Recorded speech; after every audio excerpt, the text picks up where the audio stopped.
Sensibilisation sur la sécurité routière, le ministre des Transports ivoirien appelle à une plus grande implication des conducteurs de véhicules de transport. Et puis du 19 au 22 août se tient le salon pour l'autonomisation des femmes. Nous en parlerons dans cette édition.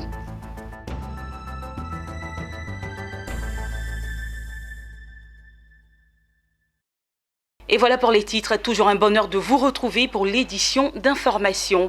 Le ministre ivoirien des Transports, Amadou Koné, a souhaité une plus grande implication des conducteurs de transport urbain dans la campagne de sensibilisation sur la sécurité routière.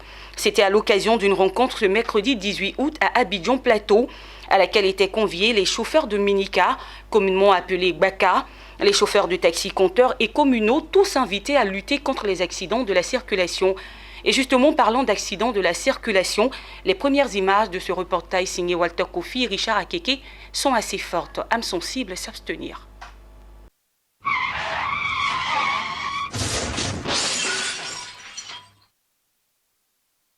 La Côte d'Ivoire enregistre chaque année près de 600 morts et 13 000 blessés dans les accidents de la route. Des dommages qui font perdre à l'État plus de 300 milliards de francs CFA par an. Résolument engagé à lutter contre les accidents de la circulation, particulièrement meurtriers, le ministre des Transports Amadou Koné a répondu présent à une rencontre initiée par les chauffeurs de véhicules de transport urbain. Cette rencontre a été l'occasion pour lui d'inciter ces derniers à l'accompagner dans le processus de sécurisation des routes à travers une campagne de sensibilisation lancée depuis mai dernier. Pour lui, la réduction du nombre d'accidents sur les routes y va de la responsabilité de chacune des parties prenantes.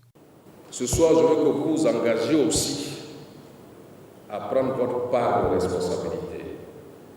Parce que vous êtes responsable et vous êtes victime.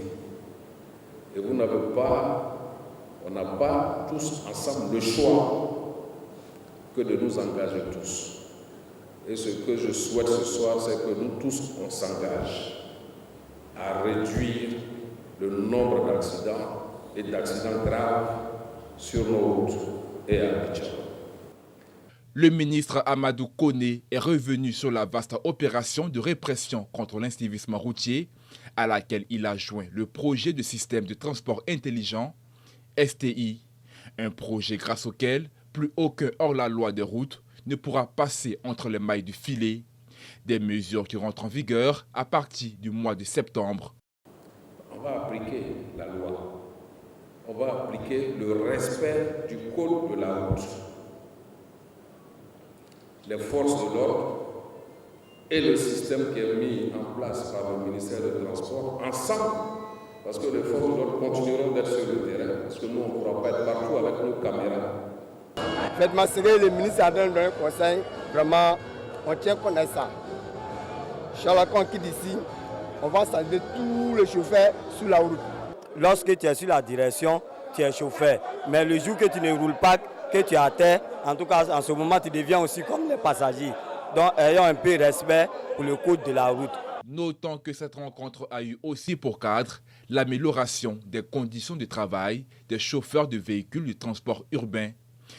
Le ministère des Transports entend engager des séances de travail sur la question de la retraite et des cotisations sociales des chauffeurs et que ceux-ci bénéficient d'une pension à la retraite. Et voilà, soyons très prudents sur nos routes. Parlons entrepreneuriat féminin à présent. Du 19 au 22 août prochain, l'autonomisation de la femme sera valorisée à travers un salon. Il s'agit du SAPEF Salon pour l'autonomisation et l'innovation féminine. L'événement se tient à Grand Bassam où la créativité et le savoir-faire sont mis en exergue. Le reportage de Emmanuel Bonzo et Marius Seri. Durant 4 jours, le potentiel et le savoir-faire féminin seront à l'honneur dans la ville historique de Grand Bassam. Cela va se traduire lors du SAPEF, Salon pour l'autonomisation et l'innovation féminine. À cette occasion, les participantes permettront aux visiteurs de découvrir l'esprit entrepreneurial des femmes en provenance de plusieurs régions du pays et même au-delà. Il ne suffit pas d'organiser les femmes dans les régions.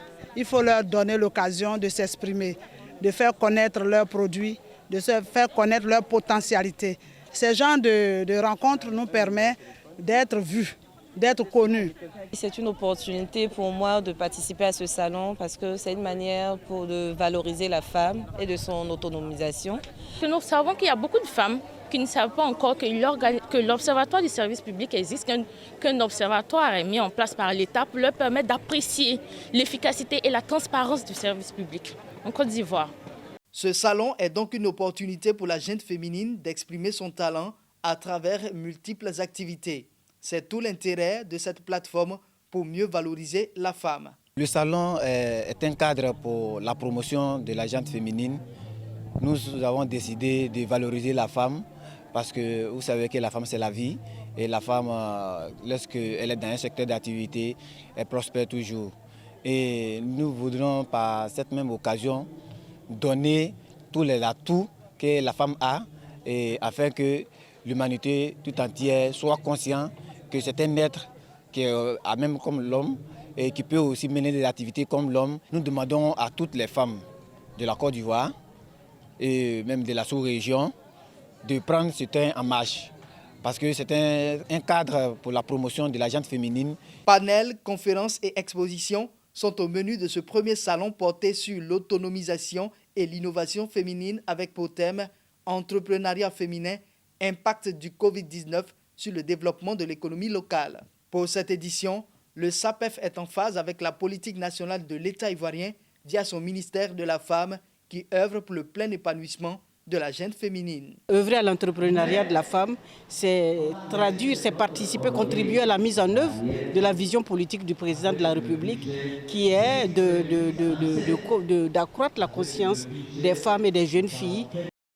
Du 19 au 22 août prochain, le SAPEF mettra en lumière toute l'ambition et le dynamisme qui animent les femmes de notre époque.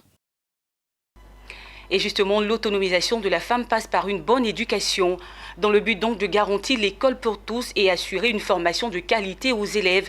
La fondation Waraba.net, en collaboration avec l'agence de communication Mangos.com, organise la 4e édition de la rentrée scolaire souriante. L'événement se tiendra sur 3 jours.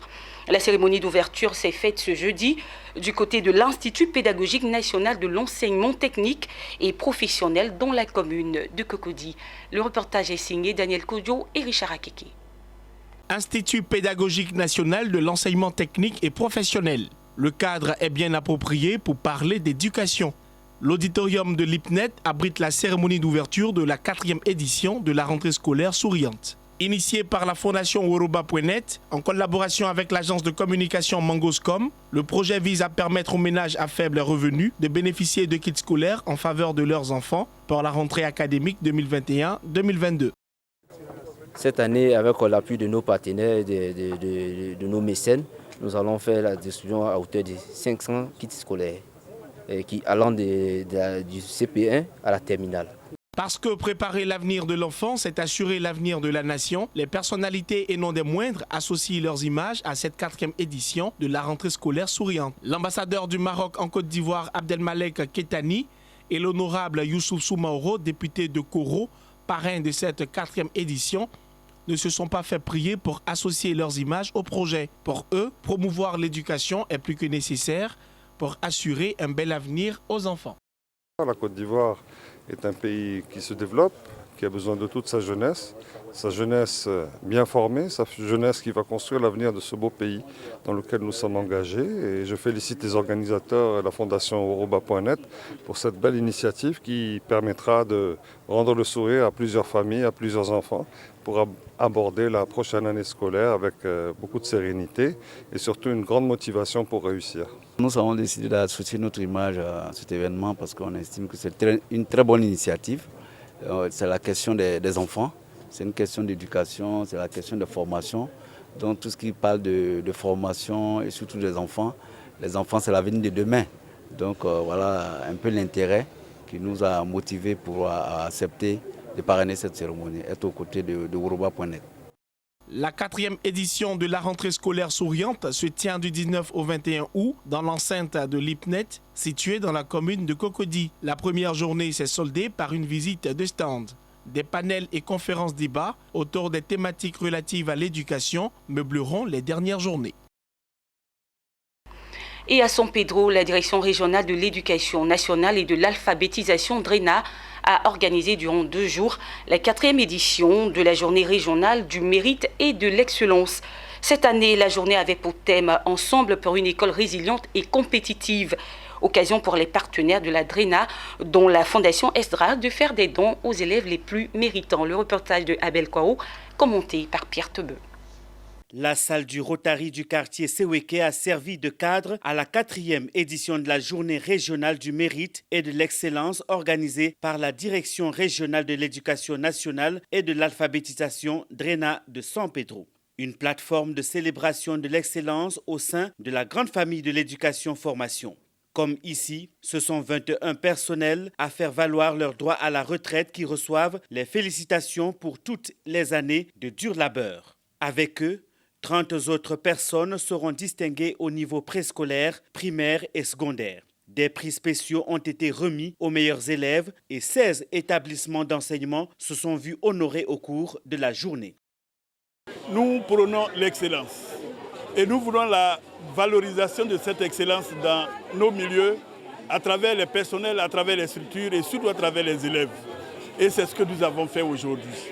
Aujourd'hui, nous sommes vraiment très satisfaits parce que les enfants, les meilleurs, ont été bien récompensés et les meilleurs ont été très satisfaits de leur prix.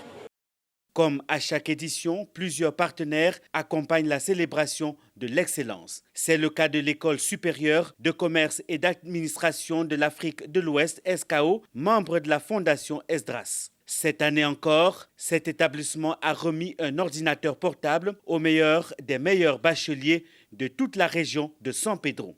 Chaïbou Taïrou, élève au lycée moderne de San Pedro, a obtenu au baccalauréat 2021 291 points en série D avec la mention bien. Il bénéficie en plus de 2 bourses d'études offertes par le parrain, le ministre Anoble Félix. Il fera le choix entre l'université de Grand Bassam et l'université de Kigali au Rwanda. Je suis très ému d'avoir reçu ce prix aujourd'hui. J'exhorte aussi mes camarades à bien vouloir étudier pour recevoir aussi leur prix. Je vous remercie. Quant à la Fondation Esdras, qui accompagne la journée régionale du mérite et de l'excellence, elle compte en faire davantage. Au départ de cette initiative de M. Le Dren, nous avons décidé depuis la première édition d'apporter chaque année une contribution en offrant par l'entremise de notre grande école SKO un ordinateur portable au meilleur des meilleurs au résultat du bac. Il faut noter que pour désigner les meilleurs personnels, élèves et structures de la communauté éducative de San Pedro au titre de l'année scolaire 2020-2021, un comité scientifique composé de secrétaires généraux et d'inspecteurs pédagogiques a siégé sous l'œil avisé du DRENA. Rendez-vous est pris l'année prochaine pour la 5e édition de la journée régionale du mérite et de l'excellence de San Pedro.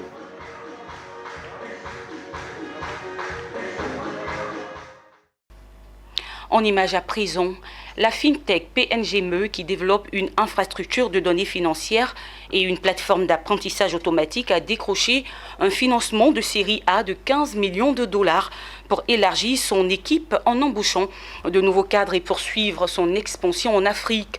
L'entreprise basée aux États-Unis est présente au Nigeria et au Kenya, utilisera une partie des fonds levés pour étendre ses capacités de traitement de données et d'apprentissage automatique à de nouveaux marchés sur le continent africain. Également, le Premier ministre centrafricain Henri-Marie Dontra a annoncé un projet d'appui de développement des compétences dans le domaine pétrolier. Le projet consiste à former une main-d'œuvre compétente en prélude à l'exploitation pétrolière dans le pays. Par cette initiative, la Centrafrique veut non seulement assurer la demande actuelle des professionnels, mais également anticiper sur les besoins de main-d'œuvre dus à l'exploitation pétrolière. Madame, Monsieur, c'est ici que se referme ce journal préparé par l'ensemble de la rédaction. Merci de l'avoir suivi. Merci surtout de rester sur Business 24 Africa. À bientôt.